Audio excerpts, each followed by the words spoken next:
पंतप्रधानांच्या नेतृत्वात आमचं 405चं टार्गेट आहे हे वक्तव्य केले रवींद्र चव्हाणांनी। महाराष्ट्रात 40 ते 45 प्लसचं टार्गेट आहे। 3 महिन्यांपूर्वीच मी श्रीकांत शिंदेंच्या उमेदवारीबाबत सांगितलं होतं। श्रीकांत शिंदेंचा प्रचार करण्यास कार्यकर्त्यांनी सुरुवातही केली आहे। कल्याण लोकसभेत श्रीकांत शिंदे यांचाच विजय निश्चित असल्याचं सुद्धा रवींद्र चव्हाण म्हणतात। सार्वजनिक बांधकाम मंत्री रवींद्र चव्हाण आपल्या सोबत आहेत। आपण त्यांच्याकडनं जाणून घेऊया। सर, गुढीपाडव्याच्या तुम्हाला खूप खूप शुभेच्छा। काय सांगाल, कशा शुभेच्छा तुम्ही लोकांना दिल्या? गुढीपाडव्याच्या निमित्ताने महाराष्ट्रातील सर्व बांधवांना खूप खूप शुभेच्छा। या लोकशाहीचा मध्ये असणारा आपला अधिकार आहे मतदानाचा।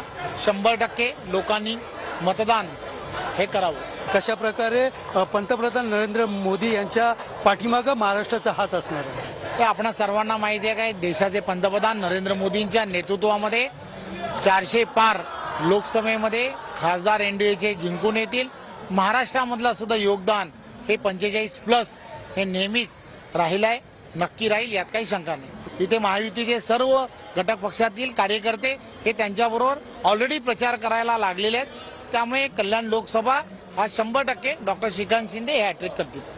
कॅमेरा पर्सन गणेश रहाटेसह सुनील जाधव, TV9 मराठी, डोंबिवली।